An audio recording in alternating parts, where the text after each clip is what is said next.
Pour introduire la rubrique préparation mentale, j'ai cru bon de mettre en arrière-plan euh, une orientation vers le ciel et les étoiles, vers l'horizon, pour les pongistes à la recherche de la performance.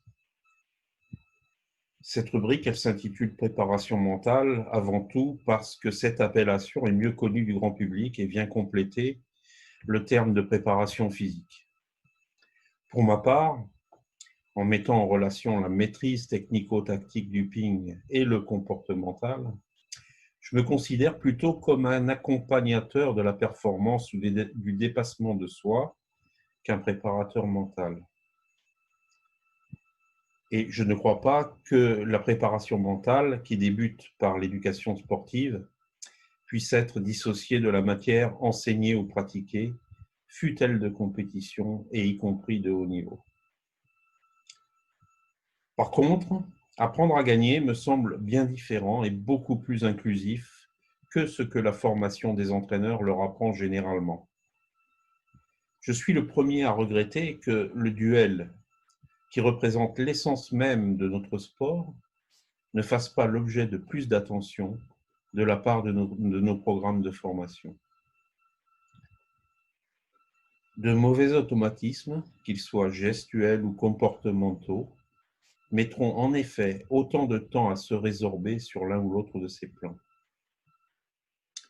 4 chapitres feront l'objet de la présente rubrique. Tout d'abord, les neurosciences qui nous ont progressivement permis de mieux connaître le fonctionnement du cerveau humain et son rapport à la pratique, bien entendu.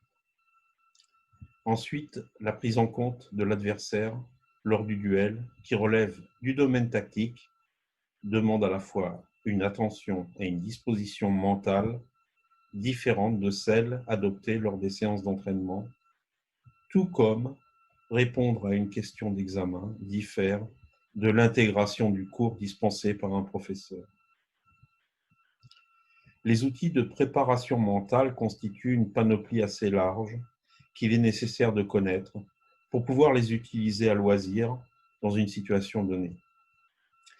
Mais ils ne peuvent remplacer ni la connaissance de la matière, ni la philosophie de l'individu, ni l'audit et le suivi nécessaires à sa progression en matière de réflexion et de maturation. À l'intérieur de cette rubrique, vous aurez aussi l'occasion de découvrir les contenus suivants. Pour le niveau avancé qui concerne les abonnés, bien sûr le fonctionnement du cerveau qui relève des neurosciences de manière générale, un approfondissement de la matière tactique et de la maîtrise du ping qui relève de la formation des cadres, des outils de préparation mentale et notamment grilles d'évaluation et de suivi, et des extraits de formation et de conférences sur la préparation mentale. Pour le niveau formation professionnelle, la formation continue, bien entendu, des cadres, le suivi d'un athlète de haut niveau, du début jusqu'au point où nous en sommes arrivés aujourd'hui, et les témoignages des champions. Je vous souhaite une bonne découverte.